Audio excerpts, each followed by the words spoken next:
Trucker Dump, episode 122, 4 awesome trucker workouts.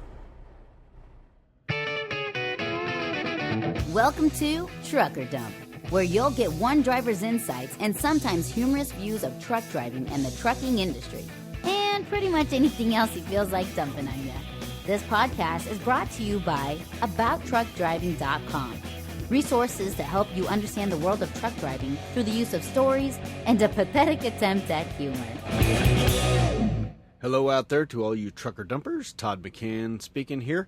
Well, I'm just not in a very good mood today, so I hope this podcast goes well. I'm probably going to get better as time goes on, because I usually get in a better mood when I'm talking like this to you guys. We will see about that. Anyway, I got home. I was home this past weekend, but I've been out for about a week now, and about 5 days, and it's just not been good so far. I mean, my first trip from the house, I delivered like 7 hours from my house, and then I sat for 14 hours, started my day, goes 15 minutes just to drive to the shipper, and they tell me that the load is not ready because they did not have an empty. Gee, didn't I have an empty just the night before? I had it for 14 hours sitting underneath it, but nice if somebody told me they needed a friggin' empty. But anyway, I got a decent run after that. I've had a couple of cancellation loads, and right now I'm sitting again. Basically another back-to-back break, so another 20 hours or so. And I'm also grumpy because this is the second time I'm frickin' recording this thing.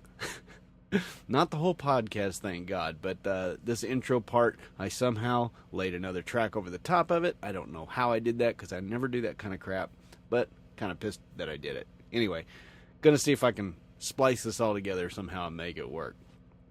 Anyway, I did have a decent home time. I got to see the Evil Overlord, which she's been working a lot on the road, and I was not expecting for her to make it in, but she actually did. She got in Sunday night. And it was kind of weird because I was sending her off. Usually she's the one, sending me out the door and saying bye, come back, I'll see you later. But this time it was me, because she had to go back to work on Monday. And I was the one who got to sit around the house, strangely enough, by myself, just me and the cat, playing video games.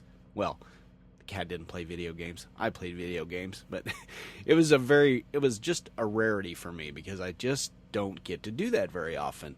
I've had this PlayStation 4 for quite a while. I just rarely get to play it, because every time I'm home, it seems like the Evil Overlord's got me doing stuff, or the nephews are over and they're hogging all my TVs and stuff. You know how that works with teenagers. But anyway, so I got to play some Uncharted 4, which I've been trying to get through, and it's taken me forever, because like I said, I never get to play it. That's a great game, by the way, on PlayStation. The only thing I don't like about it is Nathan Drake, the main character. He says Jesus Christ as a cuss word all the time, and I really hate that as a Christian. I can handle F-bombs all day long. Doesn't bother me a bit. But you throw a Jesus Christ or a goddamn at me, and it's just very annoying to me. I really don't like it. And Nathan wondered why he keeps falling in all these pits and falling off the edge of these mountains and getting in Jeep wrecks and all this stuff. Well, no wonder. He's taking the name of the Lord's name in vain. What's he expect? Anyway, I was just glad to be able to sit at home and by myself, which is weird because I'm out here by myself all the time, but I can't do the same things I can do out here that I can at home. So anyway, another good thing that happened at home was I had to mow the yard, which that's not usually a good thing, I know you guys, but it's kind of fun when you got a nice big riding lawnmower. Anyway, one good thing happened from that is I mowed the whole yard, and I went to weed eat, and I was weed eating, and then after that I got the blower out and was blowing the grass away from the house, and I saw this little bunny hole. There was like 4 little bunnies down in there. I mean, they were tiny. And I don't know how in the heck I did not kill one of them. But I looked all over the yard and did not see any blood and guts. So, yay for me. Because I'm just not that kind of guy. I do know guys, I have friends who used to, swerve and try to hit rabbits or turtles or whatever, and I'm not that kind of guy. I'm the kind of guy who will stop and help a turtle across the road for Pete's sake. The evil overlord loves that about me, and so that makes it all the better. But anyway, I didn't kill any rabbits, so that's good. But I did drop. The reason I was home by myself is because I actually had my nephew Jacob with me out here this past 3 weeks, and he went home on Sunday, which was kind of surprising. Thought he was going to spend the whole weekend with me, but what are you going to do? Anyway, I had asked him to come on the show. I was going to have an interview with him, but quite frankly, there just wasn't a lot to talk about. I mean, we had the worst trip. I mean, when I took my nephews, Jared, a couple of years ago, and the youngest one, Joel, last year, we went out west. We saw all kinds of neat mountains and, all kinds of stuff. I got to go on a Segway tour with Jared, some fun stuff, and we didn't get to do anything like that. Jacob, he wanted to go east. He wanted to see all the big cities and stuff, so I was trying to get out east. And my boss was even complaining, he was like, he goes, I don't understand it. All my planners are always trying to send my drivers out east, and I'm always having to complain to them. But now that I'm trying to send a driver out there, I can't get one out there. I mean, the states we were in, okay, we're from Missouri, Iowa, Illinois, Indiana, Ohio. No, we went to Ohio briefly. We got as far east as Michigan, Grand Rapids.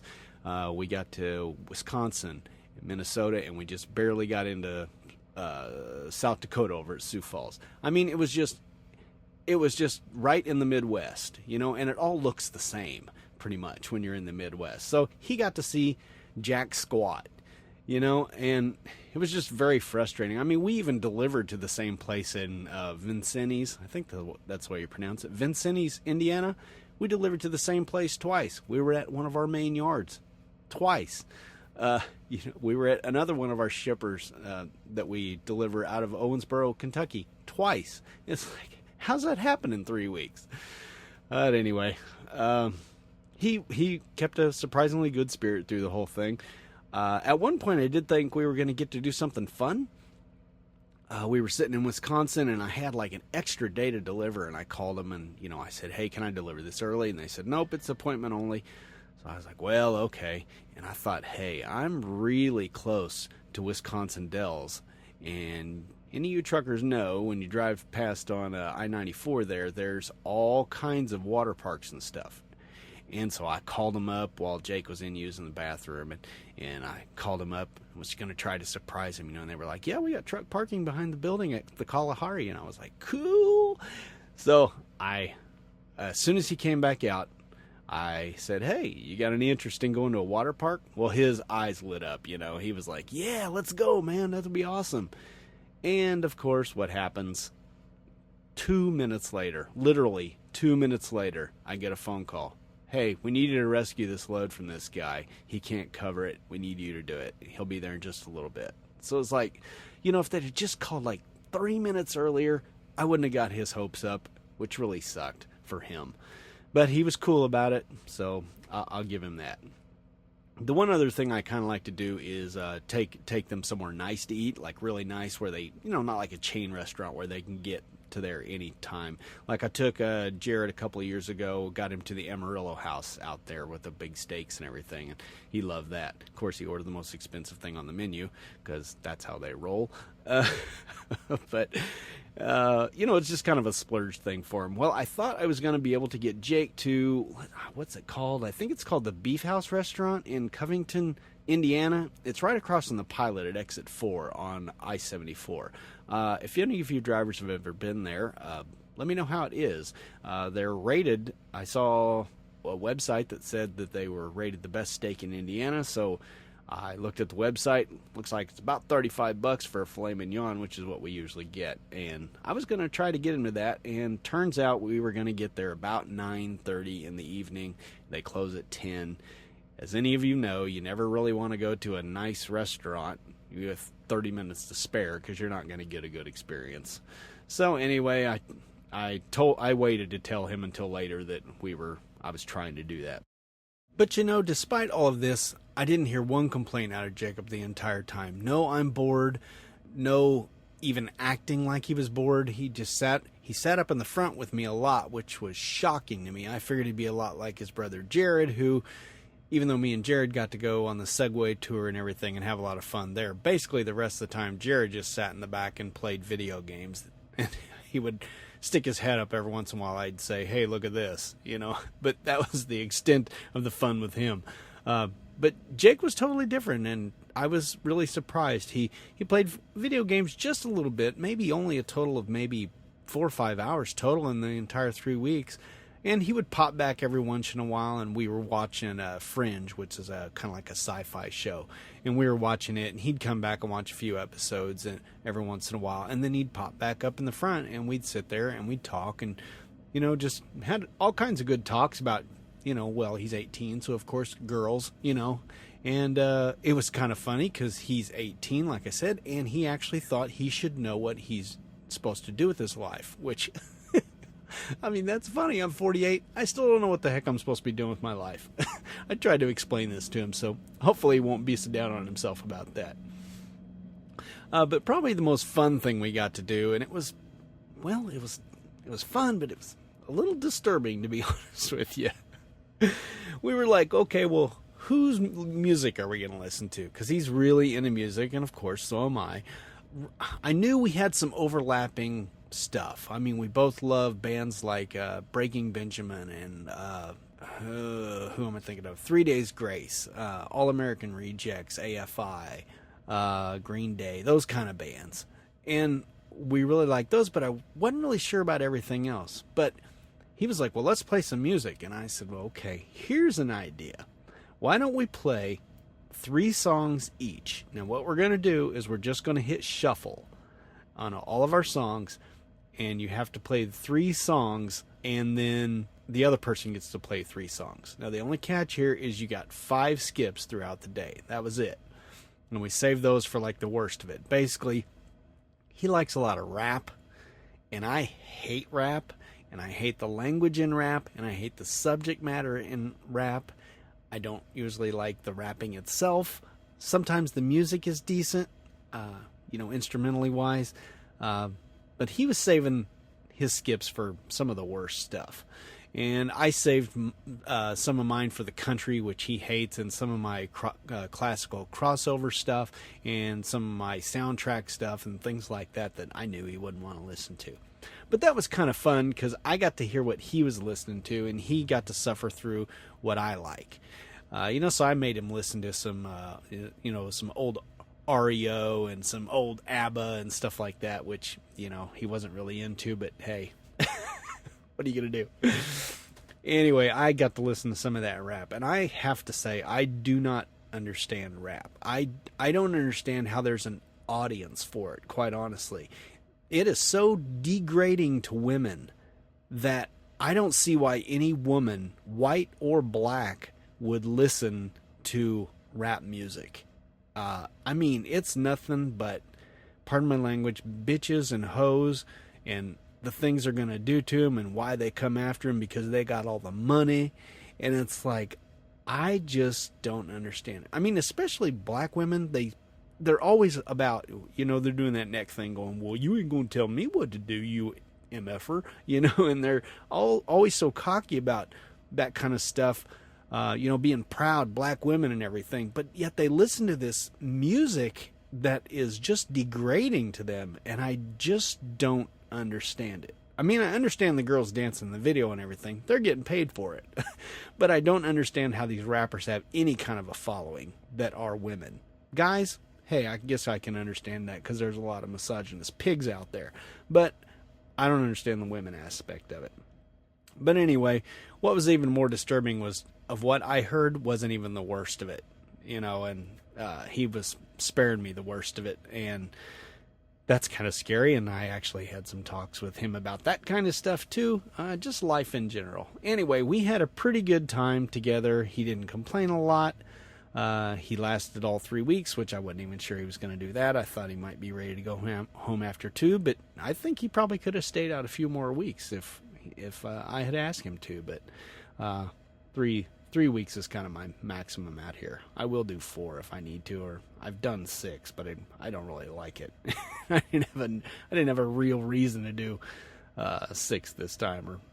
Or enough about me, I guess. Well, not really, because if you remember right, last time I was complaining and I was talking about being a whiny baby, it was because I was having trouble getting a hold of a good truck. I was getting a lot of smoking trucks. Well, I'm finally in this new KW. I got a brand new KW T-680, which I pretty much love. There's a couple things I don't like about it. Like, for instance, it's already been in the shop once, and that was for a software thing. I was getting a fault code even though nothing was going wrong with the truck, and I had to go in and get the software update. But when I was on my way down there, my def gauge quit working, and it took them like 12 hours to figure that out. So I had to spend the night because I got there late, and had to spend the night, and they had to finish it up the next morning. That kind of sucked. I had like 6,000 miles on it at the time, and I thought, oh my God, do I got a lemon or what? But anyway, got that fixed.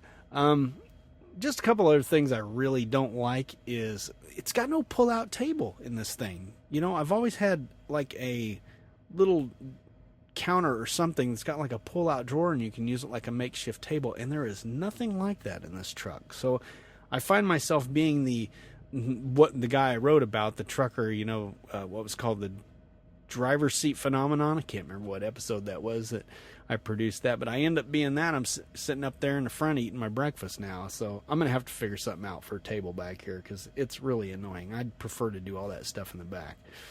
And I don't know why there's no table. There's a couple of different places they could put it. It just doesn't make any sense to me. Anyway, what else?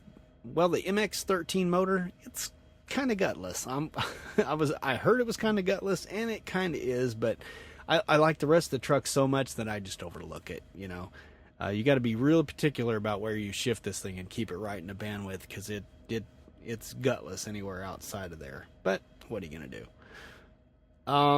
What else?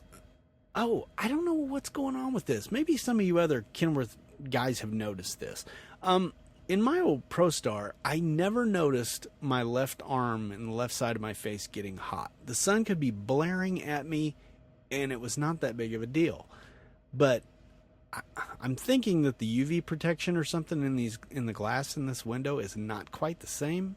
If anybody else has experienced this, I'd like to know. But when I'm driving along in the hot sun and it's coming in, it is cooking my left arm and the left side of my face. I mean, last time I was home, the evil overlord asked, and she goes, "God, what's up with your arm?" And it's like I got, my left arm is so much darker than it was before, and I gotta think that it's just letting in UV, more UV or something. I don't know. Anyway, let me know if that you've experienced any of that. I gotta wonder if I'm gonna be wearing like a jacket or maybe get one of those shades for the window or something just to cover up my arm. Good God, I don't want to have arm cancer. Arm cancer. Yeah, that's lame. The only other thing I really don't like, and it's just kind of a nitpick, is that the lights come on when the doors open.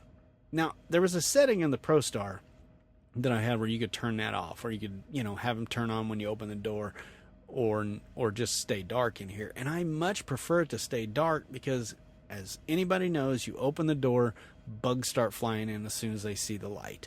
And that is just annoying to me. And a bug in your truck is the worst thing possibly in the world. I mean, it's far worse than, starvation and hunger and death by murder. Okay, maybe not. But it's pretty bad. It is annoying. One of the things I do love some things about it, though. For instance, the Jake brake in this thing is way stronger than my other one.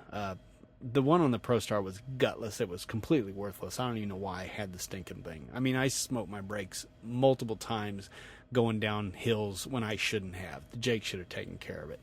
So I love the Jake brake in this thing. I love the general layout. For instance, it has a microwave spot. Before I had to make one, just kind of put it on the counter and strap it down. But there's actually a spot for a microwave in here. And furthermore, it has 110 outlets. Thank the Lord. It has 110 outlets.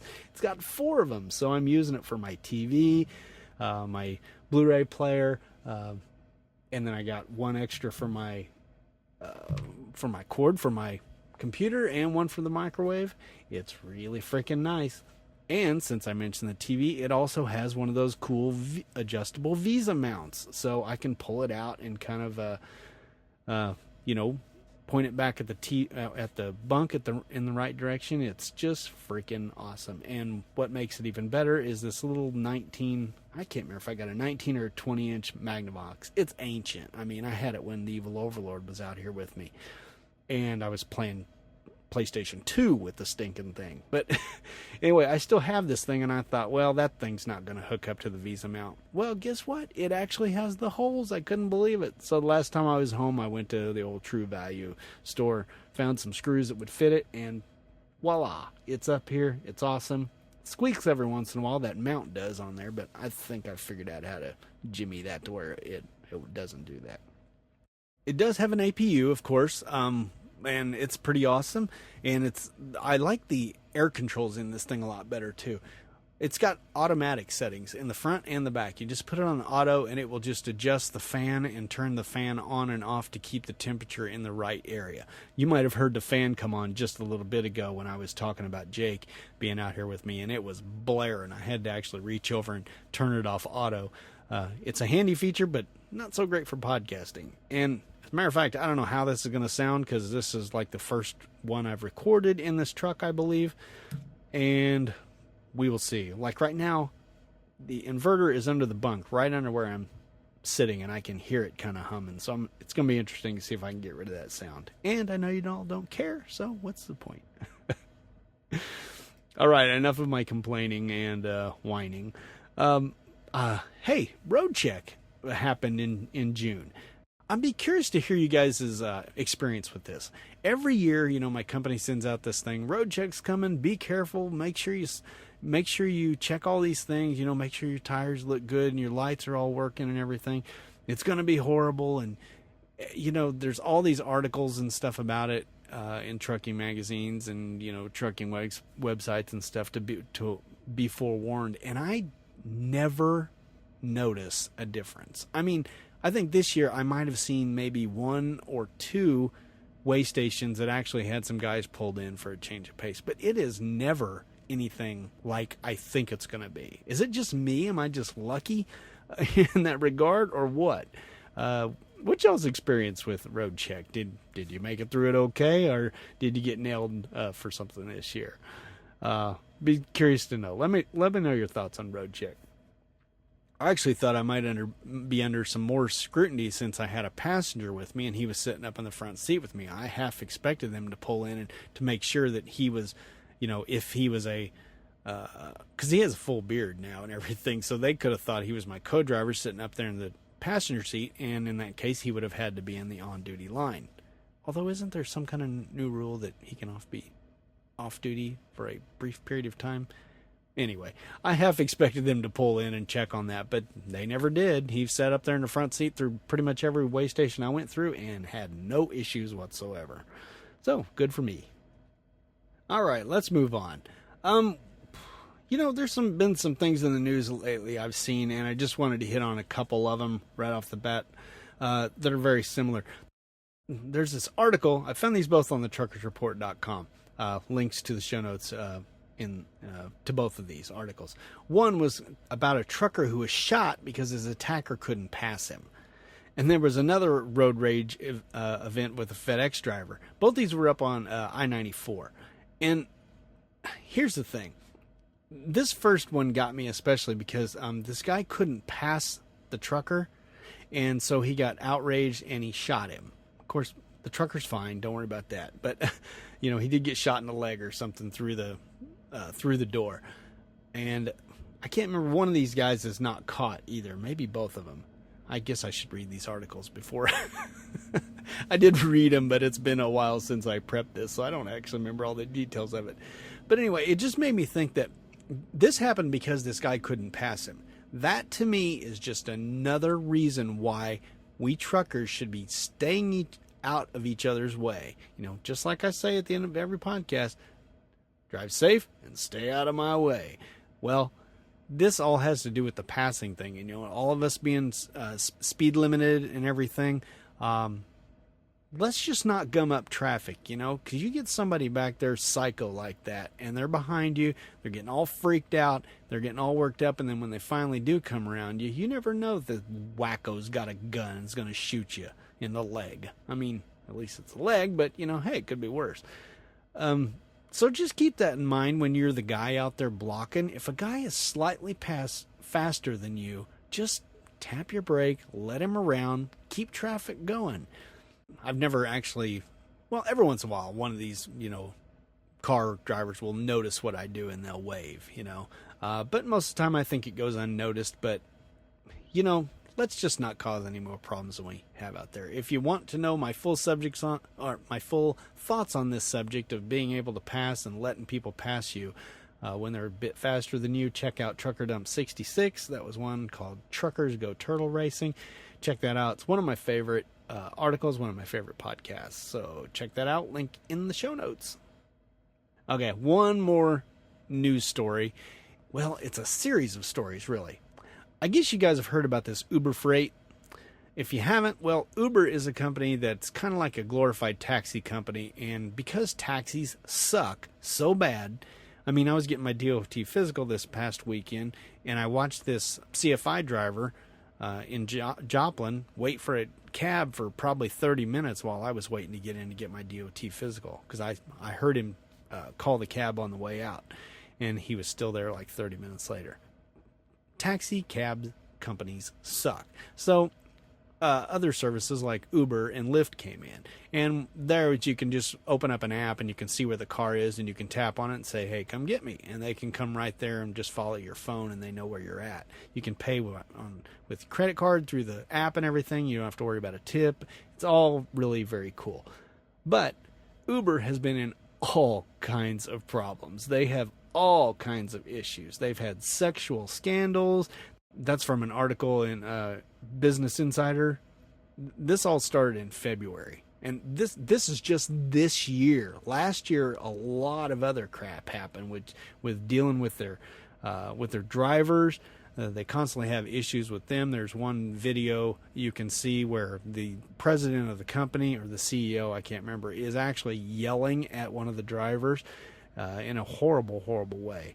You don't talk to people like that. That's ridiculous.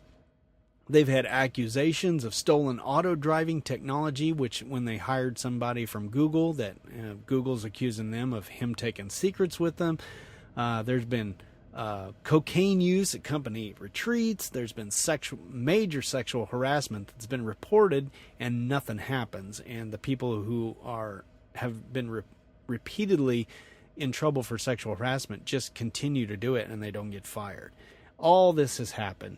And recently, thank God, I heard the CEO step down, and they're looking to replace him. So hopefully that changes this situation. But I'm telling you all of this just because Uber is getting into the freight market. They're getting a thing called Uber Freight, and it's basically going to be the same type of thing where a shipper or receiver can just kind of look on an app and see which trucker is close to them. Now, the trucker would have to be signed up for Uber Freight. But, they can get them in there and they can haul their freight for them and all that stuff. They want to take over the trucking industry like this. And here's the bad thing. Well, besides all of the other crap that I've been talking about, Uber also has technology to take over the driverless trucks. They're really going for driverless trucks, just like they're going for driverless cars. They've got all this technology they're working on, and that tells me that they're wanting to replace their Uber drivers, and they're probably hoping to replace using real truckers for just owning a bunch of trucks that have Uber Freight. Now, I know there's a lot of people think this is going to happen in the next few years. I don't really. I don't think you can replace a driver that quick. But I'm just warning y'all. I would not get in bed with these Uber people if I were you. Not until we figure out where all this goes. Because right now I'm just convinced that they're horrible, horrible people, and they're trying to rid drivers in this world. And since we're drivers, I'm not convinced that's a good thing. So anyway, if Uber Freight looks good to you, hey, give it a shot. I'm not going to tell you not to do it. I don't know enough about the owner-operator industry to try to dissuade you in that, but I'm just saying on a personal level, really think about it and just do some research. Just type Uber scandals in your web browser and read, and I think you might change your mind. Now, hey, let's cleanse our palate from all that crap. It just feels icky when I talk about them. Anyway, let's have something fun. How'd you like to win something? Well, I've got a jacket from Meritor. Yes, this is the company that does the axles. They reached out to me recently and wanted me to check out their video and also their VR app, which I have never dealt with before. So it was kind of cool. They sent me a jacket and they sent me a one of the Google Cardboard, I think is what it's called, the VR glasses that you fold up. And they're kind of weird, but hey, they worked for the app. I downloaded the app. Beware. Virtual reality apps are huge. I think this was over a gigabyte, and I saw an update recently that was like another 700 gigabytes or 700 megabytes. So, yeah, be careful with those. But it was kind of cool, you know. I'd never seen VR before. I never dealt with it. This was kind of cool. You look in you mount your phone in this Google Cardboard thing. It would mount in front of your eyes, and then you'd be able to like look around. You'd look inside the truck. You could look at different parts of the axle. It was just kind of cool. Seemed kind of like a novelty, but I think it's really cool that Meritor is embracing technology when it comes to this, and using this to promote their stuff. I think it's kind of cool. But what's really cool is the video that they sent me. It's a funny. I like funny videos. I think advertising is the best when it's funny, and this is a funny video of a very enthusiastic Meritor fan. So take a look at that. Go to my website, abouttruckdriving.com. There'll be a link in the show notes, and check out that video. Now, while you're there, make sure you register to win this jacket. It's a lightweight jacket. The size I have is a large. It's black. There's some photos of it on the website. Check that out. Just search for Meritor on abouttruckdriving.com and you'll find it. It doesn't have an episode name or anything like that. But the photos don't actually look like the jacket is black, but it is. And I just like this jacket because it's very subtle in its styling. When I first picked it up, I thought, well, it doesn't even say Meritor anywhere on it. But when you turn it over and look at the back, like up at the upper back section, it says "Run with the Bulls, Meritor," in kind of like an engraved thing. It's not like a different color. It's not real super bright and flashy, which is how a lot of company logo stuff is. Like my company gave me a jacket one year for, I don't know, 4 years of service or something, and it is so loud that it's just not my style. It's super bright colors and everything. It's like, I'm never gonna wear that. And I would probably wear this Meritor jacket, but I just thought, hey, I'll just give it away because I'm always looking for stuff to give away, and I'm cheap, and this was free, so that's a good reason too. Anyway, like I said, it comes in a large. You can check out the photos. If you're interested, just send me an email to truckerdump@gmail.com, and in the subject line put jacket. And once I get enough people write in and sign up for the contest, then I will just randomly choose one. And I think I have a good way to do that without... Yeah, I did it before. Well, when we gave away the CD of the Trucker Country CD. So anyway, get your name in the hat for this. It's a pretty cool jacket. It's very lightweight. It's not like a windbreaker, so to speak. It's not that kind of material. I don't know what it is, honestly. I've never felt this material. It's kind of weird, but it feels like it would keep the wind out for sure, and it might even keep the rain out. I'm not going to say it's waterproof because I don't know that, but it certainly feels that way. Just kind of a cool jacket, and hey, I'll send it to you for free if you're the winner. So again, truckerdump@gmail.com. Make sure you put in the subject line, jacket. Okay? All right. Now, let's move on now that our palate is clear. So, hey, stay tuned, because after the blog post here, we're going to get some feedback from Mike and from Chris about the truck driving simulators that we talked about a while back. Kyle's going to have a comment about Walmart, how I was talking about the Walmart drivers being spoiled and getting stuff that nobody else gets. Greg is going to talk about a makeshift shower, because I mentioned that about working out. And we're going to hear an audio comment from Brian the Aussie. Okay, let's get on with this current blog post. This is a continuation from Trucker Dump 120. By the way, in Trucker Dump 121 last time, I realized I kept screwing up the numbers. I kept referring to 120 when I meant 121. I think I may have even mentioned 122 in there because I was thinking it was that episode. Anyway, the numbers were all screwed up, but I was not about to go back and fix it because I'm lazy. Anyway, no, it's just a few numbers. I figured nobody listens to me anyway. They wouldn't have even noticed me saying the wrong numbers. So anyway, this is a continuation. Back in 120, it was about working out and answering listener questions. And I said I would get right to this one in the next blog post, but then I got my second book released, so I went ahead and did that one. So now I'm getting back to it. So anyway, okay, let's get on with it. We called this one 4 Awesome Trucker Workouts, because you know what? That's a great SEO title. Back in Trucker Dump 120, Truckers and Exercise, link in the show notes, I ran out of time before I could talk about some good workouts for truckers. That's where we pick up today. First off, let me say that most of the truckers I see every day should start by simply taking a frickin' walk. And I don't mean lumbering into the truck stop to breathlessly order a mega gargantuan value meal at King Hardy Jack and the McCarls Jr. Sorry man, that doesn't count. But if you're ready to move up, or you just think walking is as monotonous as a Ben Stein lecture on voodoo economics, read on. By the way, if you don't get that reference, shame on you. Ferris Bueller, baby. Link in the show notes. So what makes a good workout for truckers? First and foremost, it needs to be able to be accomplished with either minimal equipment or no equipment at all. I've seen a couple of truckers who brought along a weight bench and an entire set of free weights, but you could clearly see that these massive guys took it way more seriously than you or I ever will. Secondly, we truckers are often in a hurry, so the workout needs to be something that doesn't take too long. With these guidelines in mind, let's take a look at some of the exercise programs I've enjoyed. Okay, wait. Perhaps enjoyed is a bit of an exaggeration. First up, the Gorilla Workout app. These are in no particular order, by the way. The Gorilla Workout is a free app on both Android and iOS. Link in the show notes. It comes with one workout program that should keep the average trucker busy for quite a while. If you're a real go-getter, there are 40 additional exercise programs that can be purchased for 99 cents each, or you can buy the whole shebang for an in-app purchase of $9.99. That's cheaper than 1 month of a gym membership, you know. These additional workouts have appropriate names such as Cardio Builder, which focuses on aerobic exercises, or the awesomely named Quad Crusher, which will make your thighs scream like Fred Figglehorn.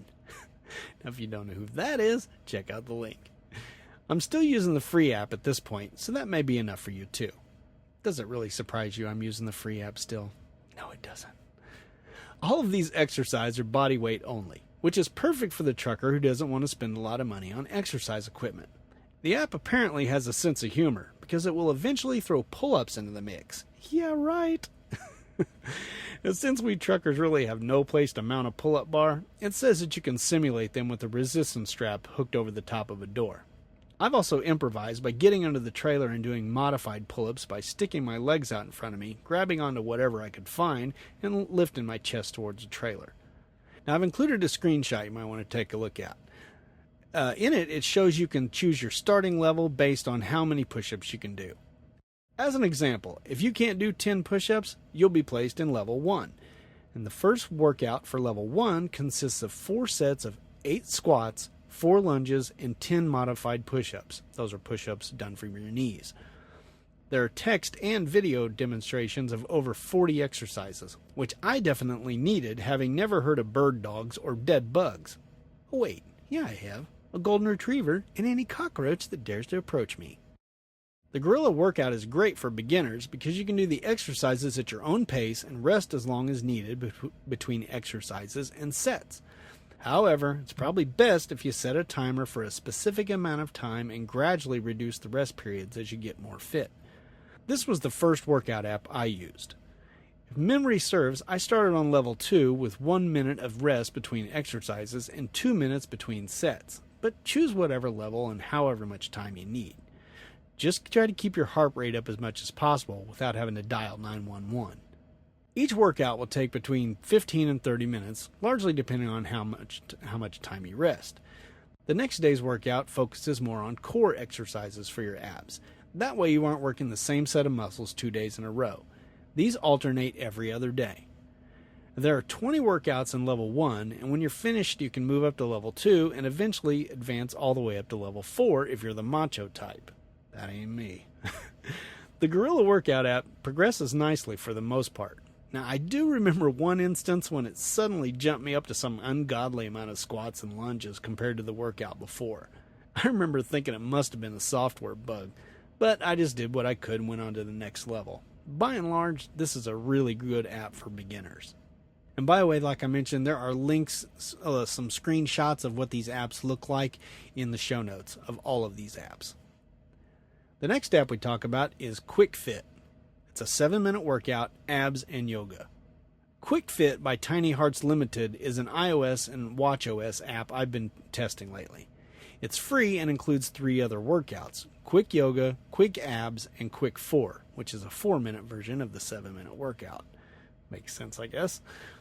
There isn't an Android version of QuickFit, but there are about 1 million of these 7-minute workout apps, so just search the Google Play Store and try a few of them out. I can't imagine there's much difference considering what these apps do. Now I know what you're thinking. 7-minute workout's stupid. No way it works. Well, I admit I went in with skepticism too. After my first workout, I used the in-app share button to tweet my success, which prompted this reply from Clive Hammett. He says, "Todd, I did that workout and was left in a heap on the floor." Now, honestly, this came as a surprise to me because while I had found the workout to be challenging, I was able to recover my breath faster afterwards than the previous workout I had been doing, which is what I'll discuss next. Clive went on to explain that he was really out of shape. Well, that makes perfect sense, I guess. Most truckers are. Now, shame on me for not putting on the shoes of the average trucker. Not that I would actually wear another trucker's shoes, because gross. Little did I know that I would soon feel what Clive felt. But not before I had one more wave of smugness set in. Settle in, kids. It's story time. I have a confession to make. I have only recently started working out again. Like I mentioned in Trucker Dump 120, Truckers and Exercise, I'm not nearly as consistent as I'd like to be. But I vowed to do better this year, and so I started out with a bang. I use an app called Today, which is iOS only, of course, because I'm an Apple snob, to track my workouts. Successful days are marked in green. I've included a link to a snapshot of the app in the show notes. And trust me, when you see the green days, just trust me, it's a good month for this slacker. Anyway, I was ripping along until I got home on February 3rd. Now, I hadn't done a workout for a few days, so I was pleased when my 18-year-old nephew Jake came home from school and started to do some push-ups. Now, the story of him living with us is in the feedback section of the podcast version. Brian asked about that. Now, thinking this would be a great opportunity to boost Jake's often wavering confidence level, I asked if he wanted to join me in my 7-minute workout. Sensing fresh meat, he gave me an evil grin and said he thought it sounded too easy. So I explained to him how it worked, just like I will for you. Trust me, there's a point to this story. Now, the 7-minute workout is structured for you to do 12 different body weight exercises with only 10 seconds of rest in between.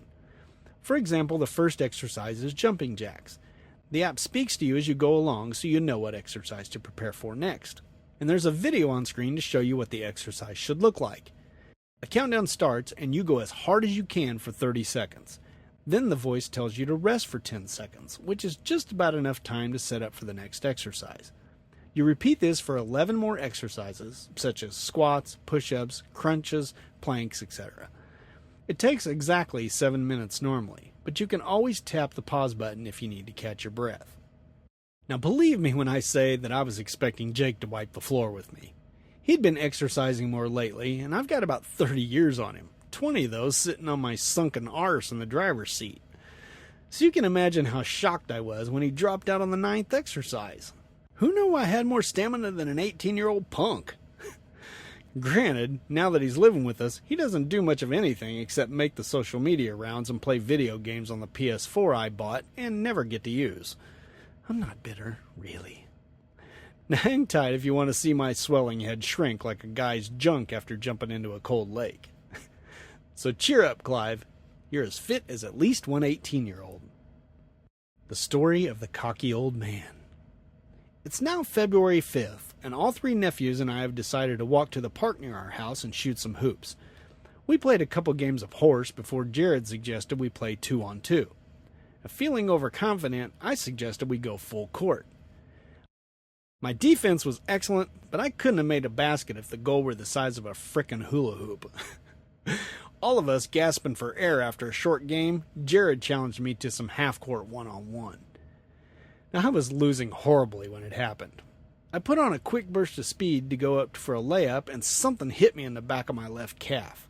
Limping, I turned to the other two dorks and said, "All right, what'd you throw at me?" They looked at me dumbfounded. Now, since they share the same blood with the evil overlord, naturally, I didn't believe them. But after looking at my calf, it appeared they were uncharacteristically telling the truth. I whipped out my trusty iPhone, and guess what the internet said? That having a torn or sprained calf muscle usually feels like someone has hit you with a baseball bat. So I didn't feel too guilty about accusing the brats of throwing rocks at me. To add insult to injury, though, pun intended, the website even said that torn calf muscles are most commonly found in athletes and 40-something men who think they're more fit than they are. I may be one of those things.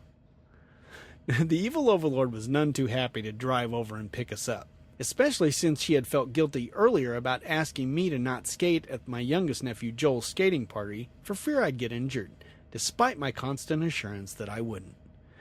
For the record, I'd rather not skate than listen to her say, "I told you so," for a month. Surprisingly, she didn't rub it in as much as I anticipated. She must be dying of a brain tumor or something. Now to the point of this worn piece-sized story. It took about 6 weeks for my calf to fully heal. Now, I didn't need crutches, but I had a wicked limp because I couldn't let my left heel touch the ground without whimpering like a lost puppy. My first workout back was at the end of March. Now, being sedentary for so long, I now understood where Clive was coming from. I got to the end of it, but there were a few times when I wasn't sure if I was going to make it, and it took far longer to recover my breath this time. Now, please don't let this scare you off the 7-minute workout. You can take it at your own pace by judicious use of the pause button. The only thing you need for this workout is a chair for the tricep dips and step-ups. Now, there's a bench in the shower room that works great, or you could use your truck running board if you're doing it outside. You can use an exercise mat or rug if you're gross enough to do this workout in the truck stop parking lot, or you can ask for an extra towel if you're doing it in the shower room. You'll need the towel for the floor stuff like the planks and the ab crunches and stuff like that. All in all, a really great workout that's really, really quick. 7 minutes to be exact. Again, these 7-minute workout apps are pretty much all the same, so just search for one and get it. Doesn't have to be Quit Fit, but I do like it. Quick Fit. Did I say Quit Flick? Well, I'd like to quit. Anyway. All right. The third one we're going to tackle today is the Tabata workout. What? Tabata? Okay. Tabata is another one of these high-intensity interval training workouts that are so popular these days. That's HIIT for short, by the way, if you want to be hip and all, which I am, obviously, so I have to use the word HIIT. This is the workout I spoke of earlier, the one that I find much more challenging than the 7-minute workout. Now, the basic Tabata method is very similar to the 7-minute workout, except that you go hard for 20 seconds instead of 30, and then rest for 10 seconds. Another difference is there are only 8 exercise sessions of the same exercise instead of 12 sets of varying exercises. That means you finish in 4 minutes. Well, wait a second, Todd. That's easier, right? Well, officially, yes. One round of Tabata is 4 minutes. The problem is, usually they call for you to do 4 of these rounds. Each round is usually called a cycle. So anyway, a typical workout looks like this. I picked 4 exercises. What I usually do is push-ups, squats, crunches, and mountain climbers. I'd like to graduate to burpees yet, but I'm not man enough for that yet. And if you don't know what a burpee is, look it up online and you'll see why I'm not man enough. Anyway, this setup works my upper body, my lower body, my abs, and the aerobic side. Now for this I use an app called Tabata Timer Pro on iOS, but they're pretty much all the same. Just find one that has a lot of settings because you'll need to adjust the times unless you're more fit than me, which isn't hard to be. Now I'd be dead on the floor somewhere if I tried to do 4 cycles with 8 sets consisting of the standard 20 seconds exercise and 10 seconds of rest. Trust me, I've tried it. I totally pulled a Jacob about 5 minutes in. This is why I like the Tabata workout method though. You can adjust the times to your fitness level. Now it's been a while since I've done this workout, but I recall having it set completely upside down. So I would do push-ups for 20 seconds and rest for 30 seconds instead of the normal working for 20, resting for 10. I had it completely flipped. Anyway, at first, when you first start the workout, it feels easy. Now I can whip out 15 or 20 push-ups the first couple of rounds, but by the 8th round of push-ups, I could only manage 5 or 6. But it's not over. I now rest for a couple of minutes. Got to keep that heart rate up. And repeat the process doing squats and then again for crunches. I always save the mountain climbers for last because cardio is my weakest point. If I did them first, I'd never be able to finish the other exercises. But that means that I'm already breathing hard when I start them, and by the 4th or 5th round, I'm gasping for air like a fish out of water. Now I can usually complete all 8 rounds, but by the end, my heart is always beating out of my chest like one of those cartoon characters. Sounds miserable, doesn't it? It is, but that's the beauty of the timer. Set it to exercise for 20 seconds and rest for 1 minute, or 2 minutes for that matter. Granted, it will take you much longer to finish, so don't be attempting a Tabata workout in the shower room if there are other drivers waiting for your shower.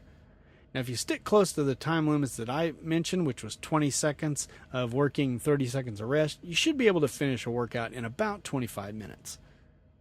The last workout I'm going to suggest is the dumbbell workout. Now, I'm not going to go into a lot of detail here because I've already done so when I produced the 2 workout videos for Trucker Dump 81, which was called How to Do a Full Body Workout Inside the Cab of a Semi. That's a long title. Check out the show notes if you want the link. I haven't done this workout in ages, but it's by far the most thorough workout I've ever done. It's also the only one I've done that actually built visible muscle. And I'm not being delusional here. The evil overlord noticed the difference as well. Granted, I had to do it for a long time before I saw any results. I think it was like a year before I really started seeing results. And at one point, I actually did work out for a solid year. Where if those times go? Anyway, so why don't I do this workout anymore if it's so great? Well, for 2 reasons. First, because it takes longer than the other 3. When you're first starting out with low reps and lighter weights, it can be done in about 30 or 35 minutes. But once you start doing more reps, it can easily stretch into an hour when you're following both videos.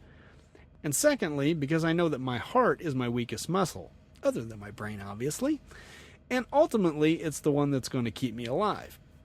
Both HIIT workouts make me breathe way harder than my dumbbell workout ever did.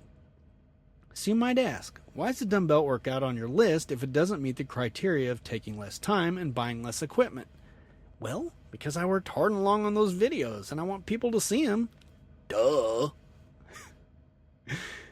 So which workout am I doing now? Like I said, I'm just getting back into the swing of things. I've been fully recovered since mid-March, but I've only done like 7 or 8 lousy workouts in all of March, April, and May. And June. Although June I had Jacob with me most of the time, so there's my excuse for that. I actually did a couple when he was out on the road with me. I did them in the shower room because I figured he'd take a longer shower than me, and I was right. Anyway, chalk most of this up just to laziness and lack of motivation, something I'm guessing you guys are all too familiar with. But I'm starting to kick it back in now. I've got a 3-week break right now. I think I'm going to have my other nephew for 3 weeks, and I think I'm going to be able to keep it up when he's out there with me. Anyway, please feel free to hold me to that. I need all the help I can get. So for now, I've been doing the shorter 7-minute workout. It's already starting to get easier for me, so ultimately I'm going to be transitioning back into the torture of the Tabata workout, where I'm sure I will be extremely generous with the use of this timer settings. Now hopefully I can be consistent enough to eventually bring it back down to the recommended 20 seconds of hellish exercise and 10 seconds of slightly more pleasant, albeit short rest periods known as purgatory. Having said that, I'm going to keep the 7-minute workout app in my repertoire for those times when there's a wait for showers. Now, wait a second. Yes, I realize in Trucker Dump 120 that I emphatically stated that you should always skip your workout if you'll be holding up other drivers. I'm altering that stance because we truckers don't need more excuses to be unhealthy. So I'm going to save my 7-minute workout for those occasions when there's a shower wait and just try to hurry through the rest of my shower routine. I figure if other drivers can stay in the shower for an hour doing God knows what, I can take 7 minutes to better myself. Here's the dealio, Emilio. I hate working out. Maybe it wouldn't be so bad if I had a workout partner. Maybe it would still suck. I'm guessing it would. But there are 2 things I do know for certain. 1, the only person who can make me healthier is me, and the only one that can help you is you. And number 2, I always feel better after a workout. Granted, it's not an immediate good feeling. When I step straight into the shower after a hard workout, I often feel like my arms are too tired to wash the stank off my sexy bod. Yes, I said that. There have even been times when I've decided to skip shaving because I didn't want to hold my arms up that long. Yes, seriously. How pathetic is that? And when I'm walking back to my truck, my legs often feel like I'm walking on a couple of Twizzlers. But not too far down the road, I always start to notice that I'm more alert. I'm sitting up straighter instead of slumping down in the seat. I just feel better. And I think a big part of that is knowing I force myself to do what so few truckers manage to do. Take a shower. What? What'd you think I was going to say?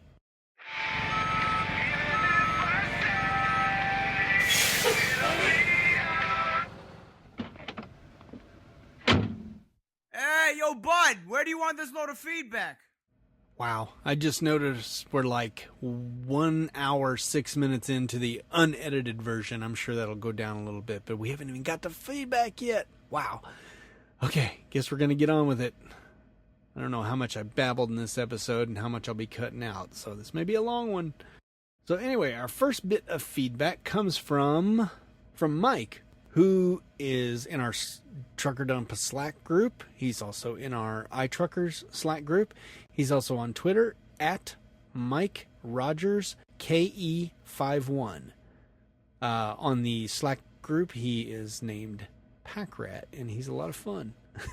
So anyway, he wrote in, back in Trucker Dump episode 120, we had the brief segment about driving simulators and how the Shelley truck driving school, I think that's what they were called, Shelley, pretty sure. Anyway, they were talking about using a truck driving simulator at their school. Well, Mike read this and he tweeted, I heard on the Prime podcast that they have simulators. And driver Chris Mack responded, who actually works for Prime, and he said he only used it when he was forced to. He said, I think they're a complete joke. Big video game, in my opinion. I don't think students should be trained on them. Well, okay, here's my opinion on truck driving simulators. I have used one before at a company I went with. I did think it was kind of a novelty thing, but this was 10 or 12 years ago, so they're probably better than they are now. I remember the one I had, you couldn't even shift. It was just basically, well, it wasn't a simulator at all, really. It was just a glorified video game, where you just steer and, you could do the on-ramp and stuff like that, but you just had a gas pedal and brake pedal. I don't even know if you'd call it a accelerator, since it was, it's just electric. It's all imaginary. It's not even diesel. So I don't know what you call it. But anyway, it was very rudimentary and it didn't teach me a whole lot, but times have changed. And I honestly think that they could be useful under certain circumstances. For instance, like accident scenarios. Like a lot of truck driving schools don't have these big skid pads and stuff. Mine did, which was totally awesome. By the way, wet that sucker down and you could do 180s and all kinds of stuff. It was really fun. But if they don't have that, they could simulate some of those type moves in a simulator instead of having to actually do it in a truck. Just different scenarios like that. Like what do you do when like reactionary things, like when a car comes over in your lane and you're not expecting it, things like that. just to train a driver, to look in his mirror real fast before he just gets in the other lane to get out of the way. Things like that. But as far as everyday driving, I kind of tend to agree with driver Chris Mack that it will never be a replacement. It's a nice supplement, I think. And it's nice to have, but it's not a replacement. Next up, we're going to hear from Kyle Christie, who had to comment about Walmart. If you remember right, a couple of episodes ago, I was talking about the story in the news where the Walmart drivers had filed suit against Walmart, and they were going to be getting compensation for not just sleeping, which they already get, but also any little thing they do on the job, for fueling and all those kind of things. And Walmart is actually, I think, going to lose that, and they're going to start paying them. And I didn't understand it. It makes sense to me to get paid for everything we do, but I was just a little curious why Walmart drivers were getting it when they already get more than every other over-the-road driver on the road. Anyway, Kyle wrote in to shed some light on the subject, and I love this because I don't know everything about everything, obviously. And Kyle wrote in to say, to shed some light on Wally World. I'm a Walmart associate, not a driver, and what some don't know is that if an associate is on their break and they get stopped by a customer, they're supposed to report the time it took to help the customer so they can get compensated. This is because Walmart doesn't want to get sued for not compensating. So that mentality is maybe where the driver's settlement, bunk pay, and fueling pay come from. Well, that makes sense, Kyle. I'm glad you wrote in and tell me that because, Walmart, any big company, is just a magnet for lawsuits. So I guess it makes sense that they're just covering their butts in every regard. I just hope, like I said in the previous podcast, that I just hope this all filters down and, all of us start getting paid to sleep and stuff like that. Although I have a feeling if that happens, companies will just quit raising their pay. They'll just keep it where it's at, and because we'll have this other compensation, which, they're going to do what they're going to do. Nothing we can do about it. I just hope it works out the best where we're actually getting paid for stuff that we do. It would be really nice. Hey, Greg was up next. Greg actually wanted to... We were talking about... I was talking about this trucker who I saw working out one time, and he was so motivated that he actually kept like 10 gallons of water in his truck, and he would just dump them over his head as a makeshift shower. And Greg saw that, and he wrote in, and he said, here's an alternative that my wife loves for her medieval events for showering. Medieval events, I guess she's kind of one of these Renaissance ladies. That sounds kind of fun, actually. It'd be kind of cool to dress up like a knight or something, wouldn't it? Walk around with a sword and speak in Old English. I would really suck at it, though, because my English accent sucks. Yes, ask the evil Lord. She's disgusted every time I try it.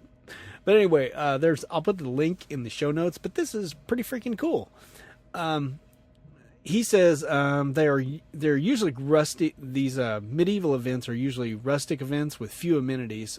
So he packs a 15-gallon blue drum or two, depending on the size of our group, and a bung pump to get the water out of the drum. Well, that makes sense. He says, I opted for this unit as we have camp stoves to heat it on. Needless to say, she was a little leery of it until she tried it. Add water, heat to your liking, and pump it up and shower away. We have a shower enclosure for campsite use. Now, at first I thought this is really weird looking, but it makes total sense. It basically looks like a metal, one of those, you put like weed killer in it or something like that, and then you pump the handle. That's basically what it looks like. And you wouldn't think about using it for a shower, but I'll be dang. I bet it works really, really, really good. It doesn't have like the wand on the end of it. It has just basically a little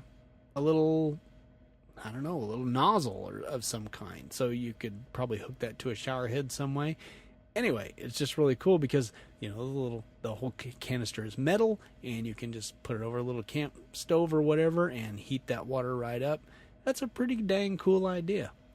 I will probably never do it because I'm not the camping kind of guy, because there's bugs outside and it's hot and it's miserable on the ground. So How's that for a city boy? Anyway, the one he got is called the Zodi, Z-O-D-I, Outback Gear Extreme Shower. Check that out. That was $139 on Amazon. You might want to do that if you are an avid camper. Anyway, thanks, Greg, for that little tip. Or, if you're going to work out a lot outside, you could keep one of these in your truck and do it that way. Have a nice little shower. And lastly, we are going to hear an audio comment, which, as you guys know, I love. If you've got audio comments, you can do them on your phone really easy. Just use your voice memo app. When you're done, send it off to truckerdump@gmail.com. I'd love to hear from you guys on any subject, any past episode, whatever you want to talk about. Keep them about 2-3 minutes, something like that. Keep them short, and we'll get them played on here. Anyway, let's hear what Brian has to say. Hey Todd, it's Brian from Australia here. I always intend to drop you a note so you can have a bit more feedback to put through, even though it won't be heard for a couple of years, but yeah, it is what it is. Yeah. The reason I've got time is because I had a bit of a boo-boo. I've hit a bit of concrete with my steer tyre back into a bin, so yeah, I'm just laying across my seats and enjoying the nice sunny day over here.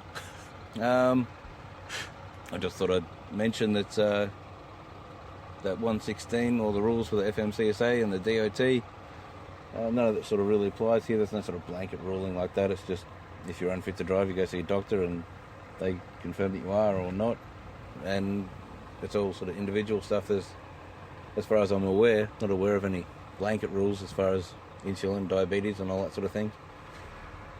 But yeah, an idea for a future podcast could be talking about fatigue, tips and tricks and how different people deal with things. And I know your rules are a bit different to ours. You've got personal conveyance time, which interests me. We don't have any of that here. If you're in the truck, you're working. Any case you put on the truck while you're working, or I consider it to be working. Yeah, it'd be nice if we had personal conveyance, because sometimes just getting from the pickup to the drop-off and doesn't give you time to go and get something to eat. It'd be nice to be able to unhook and drive off and get something, fill your guts, and then go back, get your trailer and keep going. But yeah, that's not a thing here, so bad luck. Well, hey, let me cut in here, Brian. Man, the thing with personal conveyance, it is such a mess over here. At least it is for me and my company. There's so many restrictions and guidelines on the stupid thing that I can't hardly even use it. I mean, for one, you have to actually have hours available. So if you pull in and, you know, we get 11 hours of driving. So if we pull in and we've got 5 minutes left on our clock, we can't just park and use personal conveyance and drive somewhere for 10 or 15 minutes. We actually have to have time on our clock, even though it's not using the time on our clock when we do personal conveyance. That might make sense, it might not. But anyway, it's very restrictive, at least, like I say, what it is with my company. For instance, another situation, and I can't remember if I explained these already. I'm sorry if I'm repeating myself, people, but you know, another situation for me is like if I am allowed to park, and this seems totally bass-ackwards. If I am allowed to park on a customer's property, then I can use PC time to go out and get something to eat, as long as they'll let me drop the trailer. But if they will not let me park on property, then I cannot do it. Because basically the way the DOT looks at that is it is forcing me off property because I can't park there. So if you're being forced off, you can't really use your personal conveyance. Now, I don't know. I've talked to some other drivers who think that's nuts and their company doesn't do that. So either their company doesn't do it and mine is more restrictive, which would not surprise me in the least bit, or they just don't know the rules, because I've talked to a lot of drivers from my own company who don't understand the rules. So, just letting you know that personal conveyance sounds awesome, and a lot of time it's just completely freaking impractical, and you can't use it. So anyway, let's get back to what you're saying. I'd also thought I'd throw out the comment that the good thing about your podcast is the no swearing, cursing sort of thing. it's one of the few podcasts that I listen to that I can listen to with my daughter around. I find that most of the podcasts that I listen to are full of swearing and stuff. It doesn't bother me much. Being a truck driver, I'm used to that sort of language, but yeah, it's a nice change to know that there's something that I can put on when she's with me. Brian, this is awesome. I love to hear stuff like this.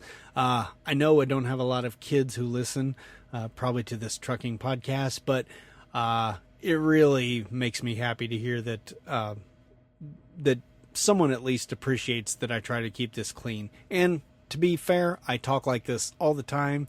I'm, as my nephews would say, I'm pretty square. But, I just, I'm a Christian, and I don't necessarily think there's anything wrong with cussing.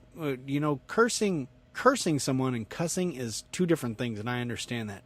But I also know that I'm a Christian, and that I think a lot of times when people hear someone claim to be a Christian, and yet they're dropping F-bombs left and right, they tend to think that you're not a Christian. So, as the Bible says, there's this thing called don't be a stumbling block for somebody else. So that's kind of why I stopped cussing years ago. That and the fact that I didn't want to be the guy telling my nephews to watch their language while I was saying the F word all the time. So anyway, that's kind of why I do it. But I am very glad that you appreciate that for your daughter's sake. And tell her I said, hey. What else you got to say here? Also wondering, do your nephews live with you, or do they just stay with you a lot? Yeah, just wondering how that works out. Okie doke. I'll sign off now before I run over the 3-minute mark, which I don't understand. Why do you say keep the recordings under 3 minutes? I'm at 2.5 now, so I better hurry up and shut up. But I'm just wondering why that is. Maybe you could explain that to us. Anyway, keep the shiny side up, dude, and yeah, work on getting some more podcasts out. Okay, first, Brian, let me explain the 2 to 3 minute thing. That I learned from another podcast I was listening to, and they always said keep it between 2 and 3 minutes, and I was like, well, why? But you can really tell when somebody starts going on and on and on and on. And it's like they've almost taken over your podcast. And you don't really want to edit their podcast down, because that's kind of not cool either. I mean, because they have something to say. And who am I to be the editor of what they're saying? And, oh, well, this part that they're saying isn't important. I'll just cut that off. So I just find that if you say 2 to 3 minutes, it keeps people focused. They might have a tendency to make out a little outline and stay on topic as to what they're wanting to talk about. I mean, I do this podcast. It's my podcast. I can ramble all I want, and clearly somebody wants to listen to it. But I assume people are listening to the podcast because they like the content, but I don't know if they want this other person's content. Do you know what I mean? Does that make sense?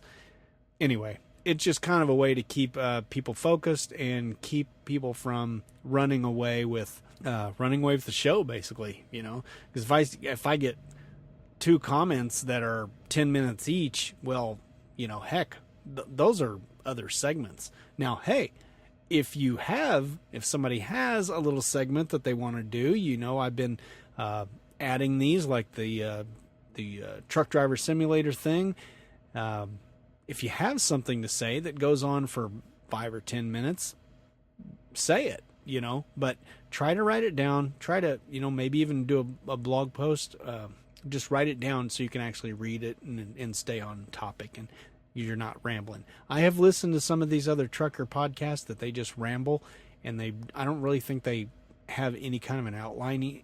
They just go all over the place, and it makes no sense to me, and I can't listen to it.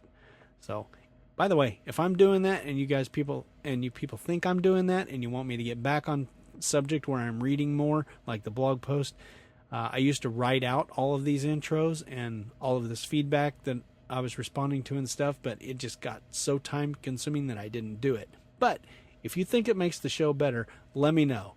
I still may not do it, but let me know. I'm always interested in you guys' feedback. Okay, now, Brian, let's breach the subject of my nephews. Okay, up until recently, no, they didn't live with us, but we were lucky enough. Is that the right word? I'm not sure it is. But, these kids are the evil overlord's sister's kids. And she's got 3 boys.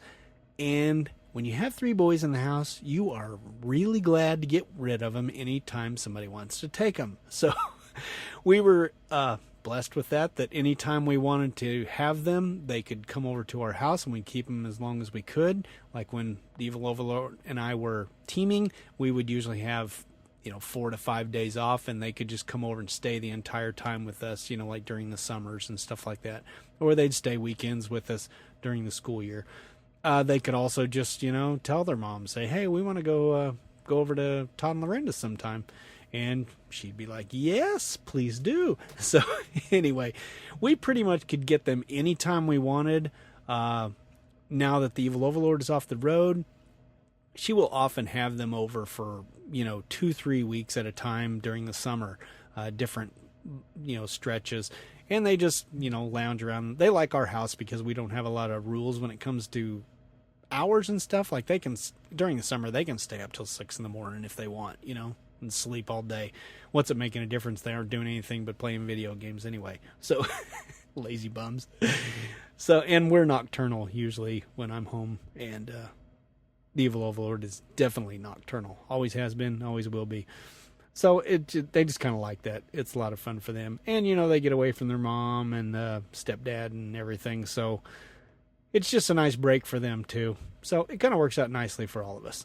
But recently, Jacob, the eldest, who just went out with me, he had been getting some trouble at school and had kind of been hanging around with the wrong crowd. And this past Christmas, he asked the evil overlord, brought her into a room by himself and asked her if she cared if he came to live with us for the semester. And we were, we didn't have kids, so we have an extra room.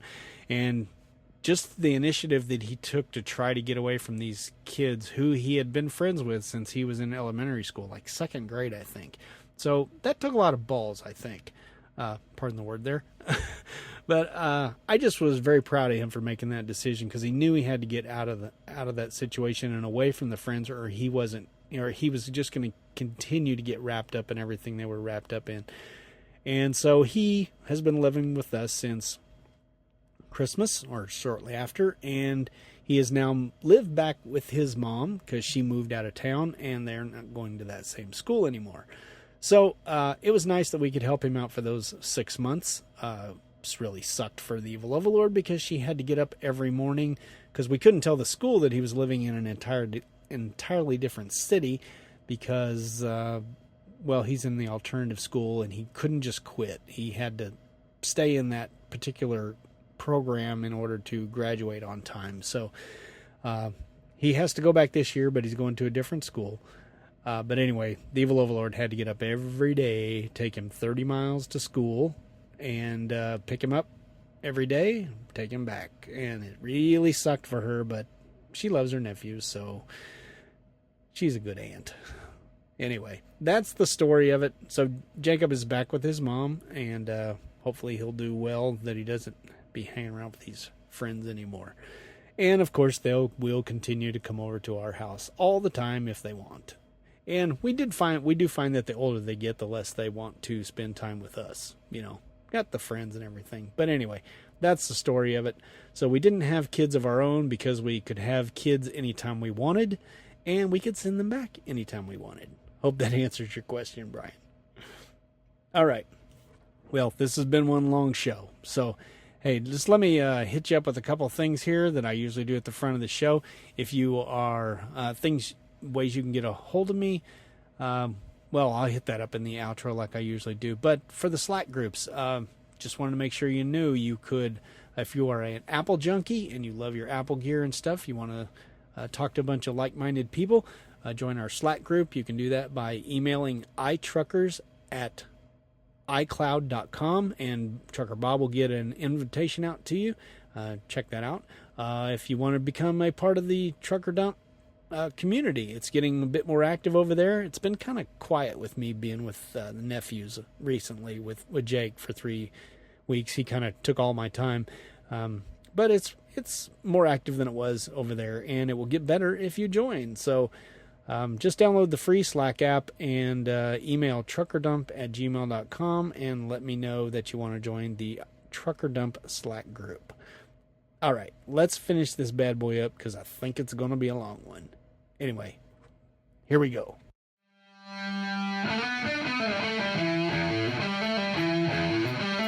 So are you with me with exercising? Let's say we all get off our chunky trucker butts and do something to improve our health. I promise I'll help you stay motivated if you'll help me. Please leave your thoughts or suggestions about exercising in the comments section by going to abouttruckdriving.com and searching for TD122. You can email me at truckerdump@gmail.com, or I'm still on Twitter. Just search for @ToddMcCann. That's 2 D's, 2 C's, and 2 N's. If you got a second to review the podcast wherever you downloaded it, please do. And don't forget to check out my awesome ebooks if you haven't yet. And hey, don't forget to enter to win the Meritor jacket. Link in the show notes. As always, thanks for listening. So until next time, drive safe and stay out of my way.